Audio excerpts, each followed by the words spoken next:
Hi, Ghosties. I'm Macy. And I'm Nadoly. It was 1962 in Fort Bragg, California, a town on California's northern coast, small, relatively quiet, seated on the edge of a large redwood forest. It was a cold February evening when Robert Hatfield stepped outside of the house that he was visiting. His brother-in-law, Bud Jenkins, owned a few dogs, and they were barking and howling like crazy. He reassured the dogs that all was well and looked around the property to see what exactly could be causing such a commotion. That's when he saw it. A hulking creature, quote, much, much bigger than a bear, standing head and shoulders above the 6-foot fence his sister and brother-in-law had around their property. It stood there, menacingly, covered in fur, though with a hairless face and, quote, perfectly round eyes. Fear struck him as he immediately ran back inside to tell Jenkins of the creature skulking the outer bounds of his land. Not wanting any of their animals to be harmed, and I'm assuming not believing Robert fully, they all set out in search of this strange, massive creature. They raced around the side of the house, where Robert slammed into the massive being. It towered over him as he fell to the ground. He scrambled back up to his feet, not lingering too long, and ran in the opposite direction with the rest of his party trailing after him. The creature followed suit and ran behind them as they all went back into the house. They turned to lock the door behind them, but the creature was right there, throwing its weight against the door, seemingly intent on getting inside. The three were frightened, using all they had to keep the door closed enough to not let the creature inside. That's when Bud decided to go for his gun. He yelled out his intentions and took no time at all to locate his weapon as the creature, realizing what was happening, abandoned his pursuit and took off back into the woods. After catching their breath and coming to terms with what just happened, the two men decided to go back outside, this time armed, and check to make sure they were now safe. It's here where they found a large footprint, around 16 inches in length, as well as a dirty handprint on the side of the house measuring 11 inches. It seems this incident has never officially been debunked, and according to the BFRO, there have been several sightings near the town since then. Is this yet another hoax, a story told for attention or to further the lore of Bigfoot in the area? Or was it just another story in a slew of tales told of the sightings of the massive creature in the Pacific Northwest? Last week, we talked about the origins of Sasquatch, and today I just wanted to give you an episode full of encounters. And if you want to hear about the rise of popularity of Bigfoot, you can go back to part 1. Otherwise, we're just going to jump right in and see if our opinions prevail. I completely forgot we were talking about Bigfoot when you said they ran into it, because I've never heard anything like that. It's always, he was in the distance, a football field length away from me, and it was like, oh, it's a grainy video. Mm-hmm. Someone is saying that they made physical contact. Do we believe this? I don't know. It's never been debunked. It's never been fully proven, but the story remains. All right. I'm into it. So we'll see by the end. You tell me if you believe it's hoax or it's all real. Okay. Based on some of these stories. I mean, based on our story or our episode last week, I kind of am in the camp of it's an animal. There were a lot of people that were like, oh, spiritual being, sparkle, sparkle. Yeah. I was like, oh, okay. It was I feel like it was kind of split. Do you? Oh, yeah, I think so. Based off of what I've seen. And some people said sparkle and an animal. Yeah. Which is kind of where you were. What'd you call it? A flesh and wooer? Flesh and wooer, yeah. Yeah, I think that's kind of where I am, but more on the flesh and blooder side. Okay. Our tea today is Teography Lavender Gray. I'm very excited about this. I love lavender, love Earl Grey. Earl Grey's kind of just our favorite, I think. Oh, I drink it nearly every day. Yeah, it's pretty good. So, let's go.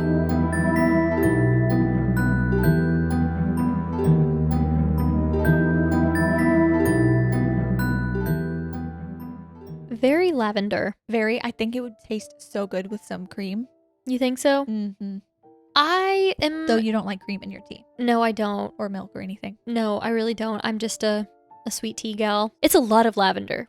So if you like lavender, this is a good one. It is very heavy on the lavender, but I do like lavender. You like I love it? Yeah. But I think it's good. Where would you rate it out of 10? I'd say it's like a 6 or 7. I'd say on its own, maybe 7. But if I could get like a good cream to go with it, yeah, definitely like 8, 9. This would be a favorite of yours? Yeah. Okay. But I really like lavender. Anyways, before we start, since I have an audience, I need to ask. I'm sorry. Go for it. I am on a natural hair journey, as you can see. I'm trying to just wear my natural hair, and I need tips. I know this is not the platform for it, but people are watching. If you have curly hair, what do I do? What do I put in it? What do I do? Help. Okay, back to the ghosts. Leave your curly girl routine. Or boy. I'm lost. I don't know. I've straightened and fried my hair for so long. I just want to be me. So I think it looks nice. Well, I think you're on your way. It's a little frizz. So what do I do to get rid of the frizz? Like I said, nobody cares about this. I just need 2 people to comment. Thank you. Thank you for your time. To start off here, I wanted to read you the sworn affidavit of a man named William Rowe in 1957. He claimed to have an encounter in British Columbia, and according to the Alberta Sasquatch Organization in the city of Edmonton in the province of Alberta, this man made an oath and signed all necessary documentation to say that all of his claims in this statement are true and correct. Okay. Signed it. Had other witnesses sign it. In the courts, just saying, hey, this happened. I don't know exactly if it was in court. Well, but you know. Yes. Okay. Yes. He said, I swear this is the truth, and I will sign my name to it. Okay. I'll hear him out. Ever since I was a small boy back in the forest of Michigan, I have studied the lives and habits of wild animals. Later, when I supported my family in northern Alberta by hunting and trapping, I spent many hours just observing the wild things. They fascinated me, but the most incredible experience I ever had with a wild creature occurred near a little town called Tête Jaune Cachée, British Columbia, about 80 miles west of Jasper, Alberta. I had been working on the highway nearby for about 2 years in October of 1955, and I decided to climb 5 miles up Mica Mountain to an old deserted mine, just for something to do. I came inside of the mine about 3 o'clock in the afternoon after an easy climb. I had just come out of the patch of low brush into a clearing when I saw what I thought was a grizzly bear in the bush on the other side. I had shot a grizzly near that spot the year before. This one was only about 75 yards away, but I didn't want to shoot it for I had no way of getting it out, so I sat down on a small rock and watched, my rifle in my hand. I could see part of the animal's head and the top of one shoulder. 1 moment later, it raised up and stepped out into the opening. Then I saw it was not a bear. This, to the best of my recollection, is what the creature looked like and how it acted as it came across the clearing directly toward me. My first impression was of a huge man, about 6 feet tall, almost 3 feet wide, and probably weighing somewhere near 300 pounds. It was covered from head to foot with dark brown silver-tipped hair, but as it came closer, I saw by its breasts that it was female. And yet, its torso was not curved like a female's. Its broad frame was straight from shoulder to hip. Its arms were much thicker than a man's arms and longer, reaching almost to its knees. Its feet were broader proportionately than a man's, about 5 inches wide to the front and tapering to much thinner heels. When it walked, it placed the heel of the foot down first, and I could see the gray-brown skin or hide on the soles of its feet. It came to the edge of the bush I was hiding in, within 20 feet of me, and squatted down on its haunches. Reaching out its hands, it pulled the branches of bushes toward it and stripped the leaves with its teeth. Its lips curled flexibly around the leaves as it ate. I was close enough to see that its teeth were white and even. The head was higher at the back than at the front. The nose was broad and flat. The lips and chin protruded farther than its nose, but the hair that covered it, leaving bare only the parts of its face around the mouth, nose, and ears, made it resemble an animal as much as a human. None of this hair, even on the back of its head, was longer than an inch, and that on its face was much shorter. Its ears were shaped like a human's ears, but its eyes were small and black like a bear's, and its neck was unhuman, thicker and shorter than any man's I've ever seen. As I watched this creature, I wondered if some movie company was making a film at this place, and that what I saw was an actor, made up to look partly human and partly animal. But as I observed it more, I decided it would be impossible to fake such a specimen. Anyway, I learned later there was no such movie company near that area, nor, in fact, did anyone live in Mica Mountain, according to the people who lived in the town nearby. Finally, the wild thing must have got my scent, for it looked directly at me through an opening in the brush. A look of amazement crossed its face. It looked so comical at the moment I had to grin. Still, in a crouched position, it backed up 3 or 4 short steps, then straightened up to its full height and started to walk rapidly back the way it had come. For a moment, it watched me over its shoulder as it went, not exactly afraid, but as though it wanted no contact with anything strange. The thought came to me that if I shot it, I would possibly have a specimen of great interest to scientists the world over. Maybe this was a Sasquatch, I told myself. I leveled my rifle. The creature was still walking rapidly away, again turning its head to look in my direction. I lowered the rifle. Although I have called the creature it, I felt now that it was a human being, and I knew I would never forgive myself if I killed it. Just as it came to the other patch of the brush, it threw its head back and made a peculiar noise that seemed to be half laugh and half language, and which I can only describe as a kind of whinny. Then it walked from the small brush into a stand of lodgepole pine. I stepped out into the opening and looked across a small ridge just beyond the pine to see if I could see it again. It came out on the ridge a couple of 100 yards away from me, tipped its head back again, and again emitted the only sound I had heard it make. But what this half laugh, half language was meant to convey, I do not know. It disappeared then, and I never saw it again. I wanted to find out if it lived on vegetation entirely or ate meat as well, so I went down and looked for signs. I found it in 5 different places, and although I examined it thoroughly, could find no hair or shells of bugs or insects, so I believe it was strictly a vegetarian. I found one place where it had slept for a couple of nights under a tree. Now, the nights were cool up in the mountain, at this time of year especially, and yet it had not used a fire. I found no sign that it possessed even the simplest of tools, nor a single companion while in this place. Whether this was a Sasquatch, I do not know. It will always remain a mystery to me unless another one is found. I hereby declare the above statement to be in every part true to the best of my powers of observation and recollection. Signed, William Rowe. Wow. Strange. Do you believe him? I'm inclined to. I want to, but it feels too detailed. Like, you know what I mean? Like, it feels too planned out. But it's also been 2 years since he has seen this. Also, So no, he's had a lot of time to flesh it out. that, and if you saw something like that, you'd be senses heightened. Like, oh Like my more God. fight or flight than... Either, yeah. Well, maybe, because he has been around bears and wild animals. He's shot a bear. That's true. I don't know. Also, something that got me was the hair being short. I always imagined it being like, Shaggy. yeah, that's Yeah. interesting.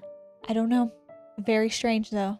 I like the idea of, because I think we talked about this, they're vegetarians, they're docile, they don't want to like fight you. Yeah. I like it. Me too. I like that idea of Bigfoot Sasquatch. Someone said that calling it Bigfoot like in the Sasquatch community is like, I don't know if it's like a joke or like frowned upon or like it's not, I don't remember the exact wording, but basically like no one actually uses that word. But so sorry if some of you true believers don't like that word, but it's just the word I grew up on, you know? That's the word I know, but sorry to offend the Bigfoot, They were- the Sasquatch community. I don't think they were offended. They were just like letting getting you a know. laugh out of it. Oh, okay. I was like, okay. No. I don't know that I believe. I want to believe. I don't know if you can tell. I know. truly want to believe. I know. I can't get there yet. I'm not there yet. I think I might. I'm still where I was when we ended. Now, would I go on a late night hunt for Bigfoot to find him? Yeah, You would? I would. Oh. I would go on the search. I would go out there on a search. Oh. But do I believe we'll find anything? No. Really? Yeah. I'm shocked that you would say that. Yeah. I don't know. What happened to you? I don't know. I've just become like one with nature. Okay. But moving on, this one story suggested to us by one of you. I don't remember who it was, and I looked and I could not find it. So speak up in the comments if you're still here. The Mill Race Monster. It was November of 1974 in Columbus, Indiana, when 4 teen girls were hanging out in a park together. They were chatting through the afternoon, but around 3 p.m., one of the girls noticed something strange in the distance. There was a figure standing very still between 2 trees out by the boat ramp. She wasn't sure what she was seeing at first and pointed it out to her friends. Surely there was an explanation. But the more they looked at it, the more they realized it must be some kind of animal, or worse, a person dressed in a strange outfit staring at them. I think the person theory is worse. Agreed. I'd rather it be an animal. Yeah, so if I did go on a Bigfoot expedition, maybe, I don't know. I hope that it's real, so that it's not people. Not people? Yeah. I'm more afraid of people than animals. Me too. Well, mostly. But you know me. I'm like, hello. Yeah, you'd try to pet a polar bear. I would. Because I think like, oh, we have that connection, and then I get mauled. Probably. Yeah. No, I feel you. When I look at them, they kind of look like my dog, and it's just so cute. Yeah. Anyway, this isn't about polar bears. The girls, not wanting to stick around long enough to find out more, raced back to their car. They drove off as fast as they could and reported their sighting to the local police. They claimed it was a, quote, green, hairy, and large monster out at Millrace Park. Green? Green. It seems they weren't taken very seriously, and the police simply filed the report away. But it wasn't long before more people began to notice the same creature. Without having heard the story from earlier that day, because the police didn't, like, it wasn't like, attention community, there's a hairy monster in the park. Like, they were like, haha, okay, girls, go home. So 2 women traveled out to the park to share a meal in the car and have a chat. They were good friends and were spending the time over takeout to catch up and enjoy a nice evening out at the local park. Tyra Cataline noticed the creature at first. She described it as looking like it must have come from a movie. It was in the woods, right by the car, watching them. It was hairy, green, and at least 7 feet tall, and it was headed right at them at this point. The creature took off at a run towards the girls, anger pouring off of it, and began to bang on the windshield and push up against the vehicle. Tyra was sure it was trying to get into the car, but had no idea what to do. They hadn't provoked the beast, and it was seemingly doing real damage to their only form of protection. Tyra described the creature as being covered in some kind of slime, making it appear the greenish hue it had been described. She thought that the slime must have come from the river, but now it was getting all over the car, and its large teeth with sharp fangs were being put to use as well to break open the windshield. The girls were screaming for their lives, and Tyra's friend, who was driving, couldn't get the car to start back up and claimed her legs weren't working to even step on the gas and go if she could. The girls were finally able to get the car started and peeled out of the parking lot, not looking back as they did so. They made their way straight to the police station, still shaken, to report the monster they had just encountered. The police just snickered, asking if they had been drinking and not believing a word they said. The women urged the police to take them seriously, if not for their sanity, then for the safety of the community and the many families and animals who visit the park on a daily basis. They implored them just to come out to the car to see the damage that had been inflicted. They agreed and walked on to a grisly scene. The car was badly damaged, as if the girls were telling the truth, and they had been hit with something very large. There were still remnants of the beast on the car, which emitted a foul odor. The officers decided to head down to the park to investigate for themselves now, but found nothing out of the ordinary. No signs of a hulking green monster anywhere near. So it left the, river sludge on their car too. This sounds like a Goosebumps R.L. Stein type of It book. does. But not to be weirdly conspiratorial, because I'm really not a big conspiracy theorist person, only certain things. But what if the green one, because it's weird that it's green, what if some government facility was doing tests on it and it just escaped and so it's angry? And what is the green stuff, radioactive slime? Well, I thought the green was like algae That too. from the river, Oh, but a I river like your monster. idea better.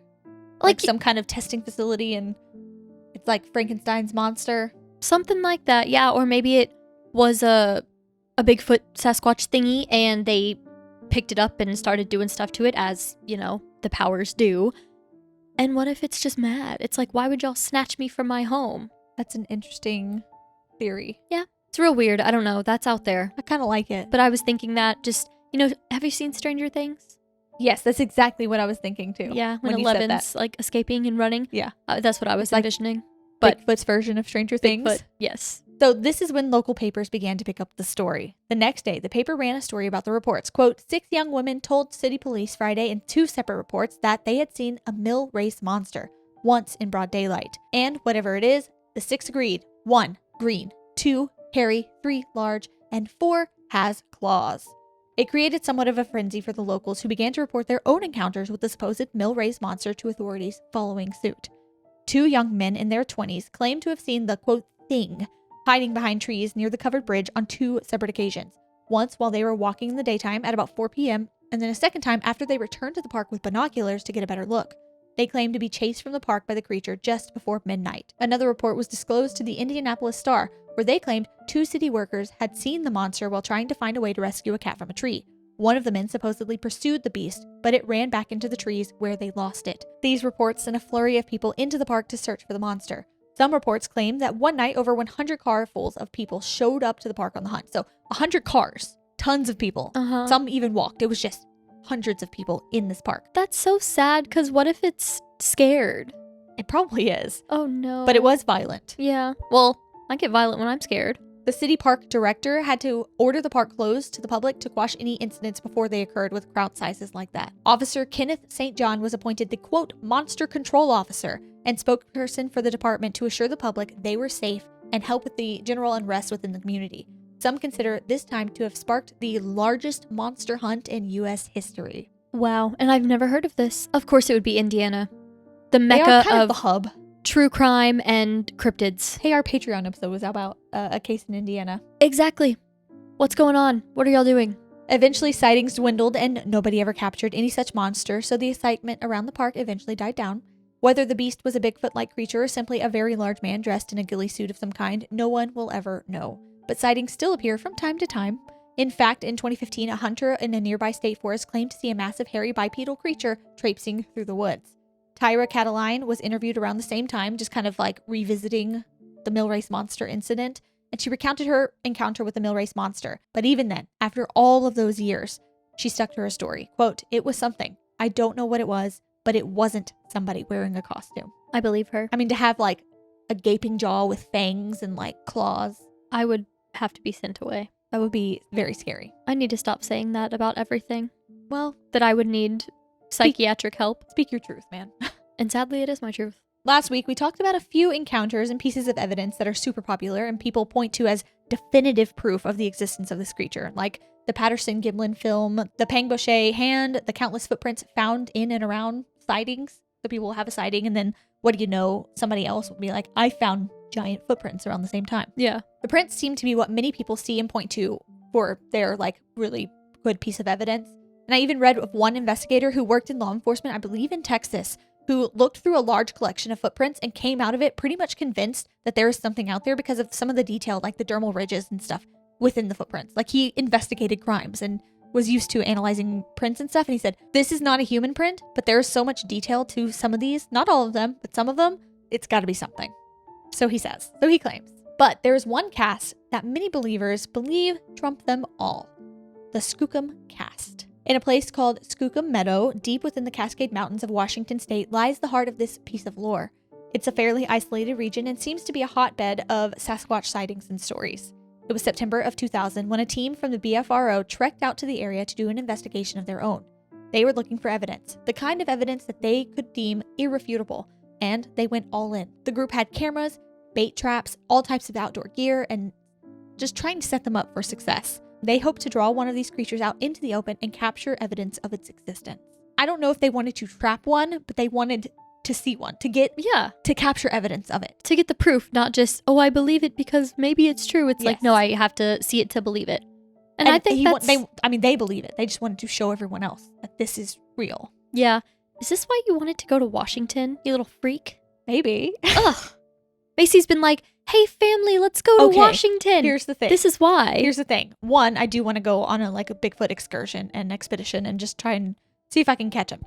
Two, it is beautiful. Oh, it is. I've never been, but like looking at all the pictures while I'm like, oh, where is this place? I'm like, wow, amazing, otherworldly. It is beautiful. Nothing like I've ever seen in my life. But you had ulterior motives. Also, as someone recently said, it's almost hoa hoa hoa season. Huh? Ha, ha, ha, ha, ha. Twilight, yeah. I don't want to give you a laugh for that. It was good. Someone else commented that. And And it took me a second. I was like, what's hoa hoa hoa? that is so funny. When I go, next time, whenever that is, I go to the airport, I want to walk on one of the little things and record that with the super massive black hole.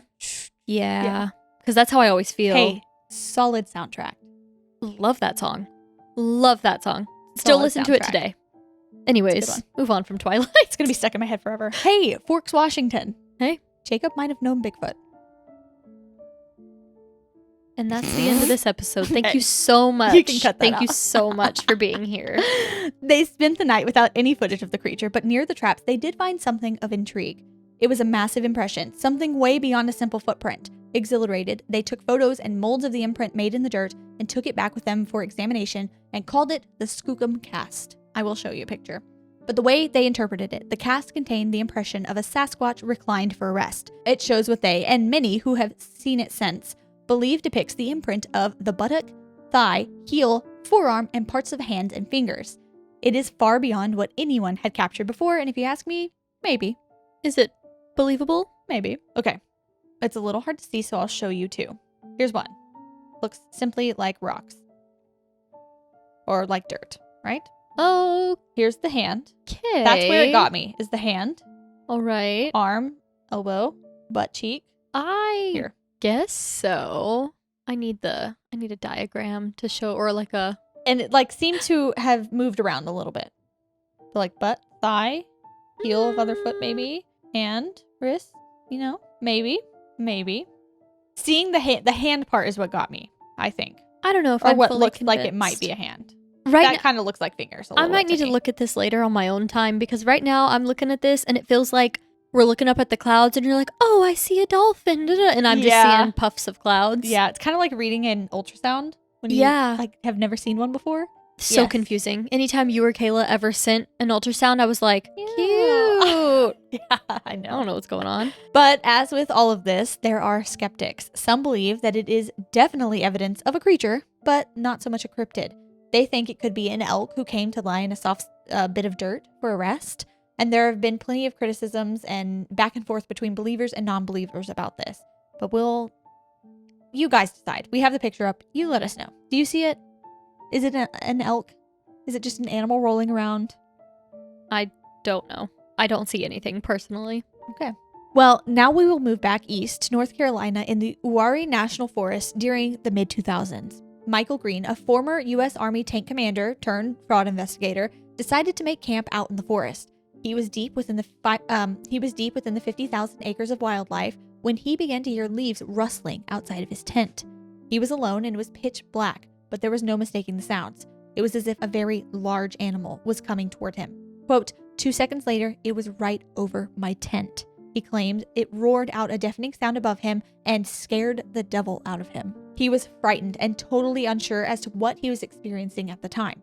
He wasn't a fervent hunter of Bigfoot, but now he was sure that there must be something out there. He returned just 2 nights later with friends this time and was hoping for a chance at finding an explanation for this terror. It was here where he saw something that looked to be a massive ape-like figure at a short distance from his campground. By his own calculations, it had to be around 7.5 to 8 feet tall and walked with a, quote, ponderous arm swing. He still believes one of the biggest mistakes of his life was not starting his recording at that moment, but he was shocked at what he was witnessing. He continued to try and capture the beast on film and continued to return to that same area of the woods for weeks and weeks, just like every weekend coming back. I'd become obsessed like that too. Same. I'd need proof. Same. He even fit his camper with cameras, night vision, and thermal imaging equipment just at a chance to prove what he had now encountered twice. In 2009, he was finally able to get something on his thermal imaging camera. It appeared to be an ape-like being taking candy from a trap. It's brief, but intriguing. I'll also show you that. There are skeptics who believe it must be a bear of some kind or another large animal, but Green doesn't care what they think. Quote, I know what I saw. I don't care if anyone thinks I'm crazy, but by God, I'm going to prove it one way or another. And, well, I just hope I can prove it before I'm dead. So regardless if you believe it to be truly the image of a Bigfoot, Michael Green's and many others who have had strange encounters, conviction is quite convincing. So I showed you the video. Are you convinced? I could be, but then again, my skeptical side is like, maybe he spent so much time and was so dedicated to this. He was like, I'm just going to fake it, and then people are going to believe me. And he went out there and was like, ooh. I believe it would be a bear before he'd fake it. You think? In my opinion. I mean, it doesn't move like a bear. No, that's the only thing. Like it's large, kind of like a bear standing up, and like crawling around, but it moves kind of ape-like. It gives like gorilla. And maybe that I'm just biased because that's what they told me to look for. Yeah. No, but I could definitely, like, if I saw that video just on my own and was not prompted or anything, I'd be like, oh, what is that? Like, that's like a gorilla. Yes, that's what I would think. Yeah, me too. There are so many people who are truly convinced that there are conferences and laws and events centered around the creature. For example, there are ordinances passed preventing the killing of Sasquatch in Skamania County, and I believe that's in Washington, as well as a bill introduced to start a Bigfoot hunting season in Oklahoma. So they were like trying to like drum up tourism. And one of the lawmakers, legislators was like, hey, let's start Bigfoot hunting season. And then we have like a prize. Like you can, if you capture Bigfoot, it's like $25,000 or something like that. Because they had like several Bigfoot sightings in the area. If I found Bigfoot, I wouldn't be telling any of y'all. No? I wouldn't, because I would say like, let's just protect it. As long as it's not attacking me and it's just, eating leaves and such. I think it was less about, let's go kill it, the monster, and more about, hey, let's bring people to our area, tourism. So that's fair. There's also a Sasquatch museum in Harrison Hot Springs, and for all of you Texans out there, in Jefferson, there is a big conference held every year for enthusiasts. So people who truly believe Jefferson, Texas is your place. Texas also, by the way, has the 7th most sightings in the nation according to the BFRO. Intriguing. A lot Where? in the like Piney Woods area. Oh, okay. So like East Texas more.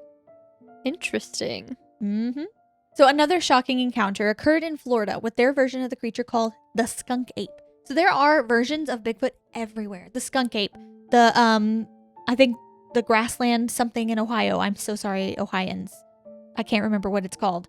Everywhere. There's like their own versions. I mean, we talked about this on the last episode. It was everywhere. Yes. So the Skunk Ape is a Bigfoot-like creature being that lives in the swamps of Florida and is known for its horrid smell. That's why it's called skunk. Matthew McCamey was with his friends in Tampa, Florida, out in Lettuce Lake Park in January of 2015. It was around 1 p.m. and he had been canoeing through the water and trees when he noticed something up ahead. First, he heard the noise out in the water. There was a splashing and rustling of the trees very close by. He pulled out his phone, expecting to capture an image of an alligator or maybe even a black bear out there. So he's like, oh, wildlife, yay. But by the time he had the camera recording, he realized it couldn't be either one of them. Quote, at that moment, I was looking at it and getting a little freaked out, especially once it started moving. You could tell he was slapping the water and it looked like maybe he was grabbing something, unquote. He at the time was shocked and trying to figure out what it was. Quote, thinking back to what we saw, I think there's a good chance that we actually saw a skunk ape or Bigfoot or whatever you want to call it. It was not a bear. I know that. It wasn't human. It's like a once-in-a-lifetime experience. To have been where we were, when we were, the likelihood of it happening again. He put his camera away, frightened, and attempted to flee the area to get away from whatever it was. Once he realized, like, this, I don't know what this is, he was like, let's get out of here, canoe away. Agreed. He and his friends didn't speak of it for a while, but he eventually sent the footage to a former Oregon police officer, Phil Poling, who left his career to investigate Bigfoot claims and evidence. So he has like a whole organization of his own. Quote, I came away from this with a distinct impression that I have no idea what this is. It could be a guy in a costume, or it could be the real thing. I do not know. McCamey sent the original copy to Bigfoot Evidence, not asking for anything in return. So it's not like he's getting money. He kind of sent it in anonymously. Just saying, like, help, what is like, this? Hey, you researched this. Could this be a Bigfoot? See, I would believe that more than I would people trying to put the news out there. Yes. And he just sent it in and was like, what? Help. What did I see? So before we get into a few first-person experiences, including a few from our own listeners, I just wanted to get a read on what you're thinking. Do you believe? Also, would you go on a Bigfoot investigation with me? You know what? I would humor you. I would go just to say, but then again, I feel as though if I went, it would be me being like, it's never gonna happen. And then that's the person that always has a crazy experience. Yeah. So I don't know. See, I'm not a true believer, but I would go just for... But in just the back, to take a look. In the back of your little mind, you'd be like, what if we see it? I want it to be real. I know. I desperately do. I know. So I'd go with you, and I feel like you'd be like, what if we see it? And I'd be like, we're not going to see it. Oh, and then I would 100% see it. be excited the whole time. Yeah, and then I would see it, and I'd be like, look, guys. And everyone would be like, no, we didn't see it. And then I would sound crazy. And then you would be returning every weekend. Yeah. I can't get too into that because I can't like things normal. If I'm into something, it's all consuming. And like 100% or nothing? Yes. And that's a bad trait of mine. All right. So I got some of these from like Reddit and other places where people were telling their stories. And then at the end, we have 3 listener stories. So I'm excited about those. Those are good. Me too. Number 1. I was in Tobyhanna State Park in 2014. I found this strange pocket of woods that felt like another world. It was so beautiful. It was surreal. And then it was quiet, like everything stopped. And then I heard something between a howl and a roar. It was close. It was deafening. I could feel the sound. I couldn't even tell where it was coming from. I had no intellectual curiosity whatsoever. My legs thought for me. I ran in no chosen direction. I just ran. Half an hour later, I found myself near some campground restrooms, got my bearings, and got myself back to the car. I didn't see what it was, but I can't think of anything else on earth that could make a sound like that. Okay, and then somebody else commented below that. It was like, the howl/roar is what I experienced. Remote camping in a creek bottom near the Wabash River. At first I thought bobcat, then cougar. Then it became so low and guttural that I knew it was much larger. I'd never heard anything like it before, and 20 years later I still haven't. See, is this crazy of me to think if I heard something like that if I was camping, that'll never happen. If I was, and I heard a noise like that, I wouldn't think Bigfoot. I would think... my life is in danger? Well, yes, but I feel it all the time. I would feel like this is a mimic or it's like a SW or something. I would be more of the stuff that we talk about. I don't know when I got so into this. Rather than cryptid? You've changed me. Good. You've all changed me. But I wouldn't think it's Bigfoot. I would think it's some kind of like mimic thing coming to get me. That's scary. No, it's not weird at all. Not for me anyway. Number 2. I had one scream at me while I was in my living room multiple times. Over the course of a week, until I packed up my animals and essentials and sold my house and never went back. I had the stench in my backyard, giant prints in the snow in front of my windows. My yard birds would always go missing. Then that scream. It wasn't just a scream. I know what bobcats and cougars sound like. It was more like a screaming freight train running through my chest. It was so unbelievably loud. I also don't know what it was until about 10 years later. So they didn't even know Bigfoot makes this noise. They just packed up their things and left. The best response I've heard ever on the pod. Those are my favorite stories where they were like, oh, I don't know, I just left. That would be me. We're gone. I'm not figuring it out. So relatable. Yeah. I'll tell someone to go figure it out later for me. I'm not going. Yeah, I say I'd go like on a Bigfoot expedition, but as soon as I hear anything like that, I'm like road runnering out of there, like legs spinning around, dirt dusting up behind me. If I get bit by one mosquito, I'm done. I'm tapping out. Just the Is there thought a of place that, we can go look without mosquitoes? or any bugs. I know there's a lot of people that love the bugs and love everything, and I agree. Save the bees. I'm okay with the bugs as long as I have like pants and long socks and boots on. Yeah. The problem is when you're here, there's like 2 weeks out of the year that you can wear that and But be comfortable. If that. But yeah, I just don't like things touching me and bugs and Same. That's why we got to go north where it's cold. yeah. I'm just always like, I feel like The North has always called to you. It has. It really has. Anyway, that's neither here nor there. 3, I live in the Sierra Nevada foothills of California. So that's where the sounds were. 7 acres of land, most densely forested and wild. There is a very large pond half a mile behind my house on my neighboring property. My closest neighbor was this old lady who left her home because her husband passed away and she couldn't take care of herself. So for many years, it sat abandoned. 3 years ago, I was outside just before sunset doing some work in my side yard, and I looked over at my neighbor's house. This house was about 100 to 130 yards away from my house. I saw this large creature walking upright, all black, top to bottom, walking upright, heading downhill toward the pond. What weirded me out at first was that the arms were too long. My brain kept trying to assume that it was a person carrying something. It moved quick. And the temperature was hot outside, so it would be bonkers to be wearing an all-black suit on empty property with no vehicles around and walking straight into the dense woods. I called my neighbor, who was staying with her children in another city, immediately and asked her if a large person was supposed to be on her property. She said no. Right after that, I started looking into the whole Bigfoot thing and became a believer. Also, black bears live in the area and occasionally hit up my trash can, but this creature definitely didn't walk like a black bear. And bears don't really have that long of arms. No. For all the people saying like, oh, it could be a bear. And the way it's like they kind of sway down Yeah. like a person's, but they're like long. Number 4 was washing my face in the Vetter River Valley at the edge of a stream, a 7-foot bank behind me. I'm in a campground where the lowest branches are about 15 plus feet off the ground. I turn around and a long gray-haired one was standing at the top of the bank, its head just below the lowest branch. He looked at me. We looked at each other. I returned to washing my face, and when I turned around, it was gone. There was just this like moment of like, we Hi. see each other. I'll get back to my stuff. Wow. Brave. Or do you think it was like, oh, there's something over there. Wash. Oh my God. And it was gone. That makes more sense to me because there's no way that I would see something and then be like, anyways, splash water in my eyes. But also, as we've said many times, we are a people of fear. We are. And I wash my face with my eyes open. So. That still gets me. Every time I wash my face, I do get scared, especially at night, unless Jake is like standing right beside me. But then I think of you, like eyes red and burning, like. I'm doing it every time. And they all think I'm saying that to be funny. No, I will believe like you. I know. Close one eye and be like, and scrub around my eye and I'll dry it and I'll do this one. I'm scared. That's insane. All the time. Number 5. My father recounted his encounter to me. He was an honest, good man. His dog was barking one night and he went out with a flashlight to investigate the reason. Blazer was barking at the apple tree near a stream at the back of his property. Suddenly, something flew out of the tree and knocked Blazer over. The object thrown was an apple. My dad went back into the house and got his shotgun. When he came back out, he saw several large figures moving down the stream away from his house, and they were hooting at each other. Blazer was still barking, but he could hear the hooting as well.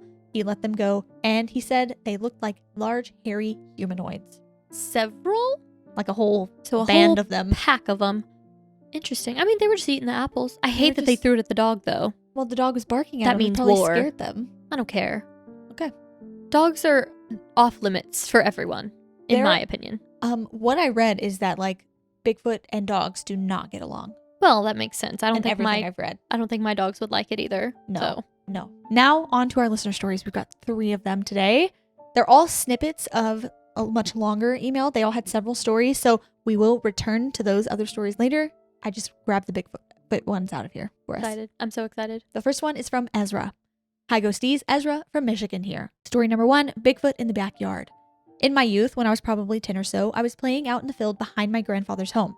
This field was very open and was bordered by forest and also had a few rolling hills as well as worn trails. Now let me set the scene. It was mid-afternoon and the sun was glaring down from a few clouds. I was playing to the far left of the field where there was an abundance of wildflowers when I felt it. Something was staring at me from the edge of the forest. At first, I ignored it, having thought nothing of it since there were quite a few kids that played in the area. And then I smelt it, rotted and something akin to a wet dog.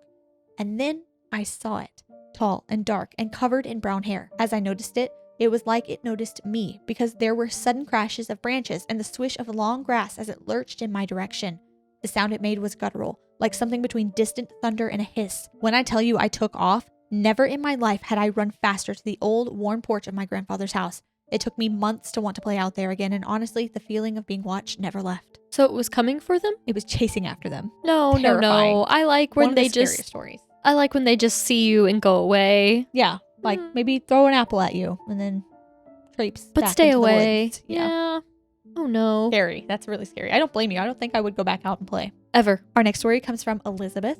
This story is not mine, but my maternal grandmother's. As I mentioned before, she was very superstitious, so that was further up in the email. She threw spilled salt over her shoulder, refused to do anything on Friday the 13th, and never crossed paths with black cats. But she was also a very firm believer in Bigfoot, but not until she encountered him herself. The tale she shared was that she saw Bigfoot one night when she was coming home from a ladies' event for church. Her husband had picked her up because she didn't have a license, and her sister, who she had rode with to the event, had left early. She swore that on their drive home in the snow, she saw something following the vehicle in the brush just off the side of the road. Every time she told the tale, it was the same. Something on all fours, red eyes, not quite running, but rushing to keep up with the car. She told her husband, and he claimed he saw it too, but refused to stop and see what it was. They weren't going to stop the car, but in the headlights ahead, he saw what looked almost like a human leg, but much hairier.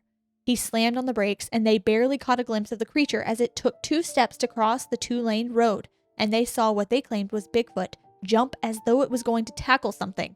Frightened, they kept driving after a minute, and they didn't see the thing with red eyes again. Her husband went back to about where it had happened the next day with a friend, so he knew he wasn't creating a story to scare himself. His friend was the one who saw it first, one footprint on one side of the road, then another on the other side, a foot bigger than his own 12 men's size shoe. It took 2 steps to go across a 2-lane road. Maybe it was running to... What was the beast with red eyes, and why was it tackling it on the side of the road? I don't know, and I don't like this. Your granny went through something. Sorry, that's spooky. Our last story from Hannah. I had a church leader who was an avid hunter. I mean, if he could live in the woods, he would. One year, he was driving into the Rocky Mountains with his friend and horses, thinking this was going to be another great hunting trip like the years before. Spoiler, it was not. The first night, he and his friend noticed the horses were a little more jumpy than usual, but just chalked it up to the first hunt of the year. As they settled into bed, everything was normal and they went to sleep. Sometime in the night, they were woken suddenly by their trailer shaking violently from side to side and the horses going crazy. They jumped up, grabbed their guns, and ran to the door. As soon as they opened the door, the shaking stopped. They looked around the camp and saw nothing. Thinking it may have been a bear, they went back to sleep as if nothing had happened, thinking they spooked it off. This continued to happen the next 2 nights. Something shaking their trailer, then running off. All could be chalked up to an angry bear looking for food. Until the 3rd night. On the 3rd night, the 2 men were exhausted and sleep deprived from being woken up the last few nights and still hiking during the day, so they fell asleep quicker than usual. But tonight, instead of waking up to shaking, they woke up to a large crash, and the horses freaking out and running away. The men once again ran outside, but this time their horses were loose and on the run, and the entire door of the trailer had been ripped from its hinges and was about 30 feet down the trail. There is no way the horses could have kicked out the door and sent it flying 30 feet. When they brought the trailer to get fixed the next day, the man at the shop said no way a normal animal could do the damage that was done to that trailer. And yes, he showed us pictures for proof. Unfortunately, I have not talked to the man in years, so I can't send the pictures to you. And yes, they found their horses and they were all safe and sound. So what do you think? Was it just an angry bear or was it Bigfoot? Okay, that one I think it has to be. Bigfoot? Yeah. Maybe? That's scary. That's horrifying, but thank you so much for clarifying that the horses were found because that was going to be my first question. We do need to know about the horses. Oh my gosh. Oh, okay. Do you think that Bigfoot was like, why do you have these animals trapped? Get them out of here. Oh, that's an interesting take. And it's like Bigfoot is for the animals. Hoorah. Okay. I do like that, but I don't know. I don't know truly. I mean, because they're not eating horses. No, and what we talked about last time where it was like Bigfoot is only seen when like you're not treating nature properly. Yeah. So I do like that. Yeah. I would like to believe that. And Yeah, that's my story, and I'm sticking to it. Okay, I like it. So let us know. Do you believe in Bigfoot? Was that Bigfoot or a bear? Are any of these actually Sasquatch? I don't know. What do you think? You're on the... I'm on the fence. I want to believe, but I don't think I do. Whoa, what? Like I said last time, like I believe the legends come from somewhere. Yeah. Like I believe all legends come from something of truth. I just don't know that I believe it still exists. Interesting. I think it does, and I think it's more of... I'm more along the lines of it's some kind of species of animal that we haven't...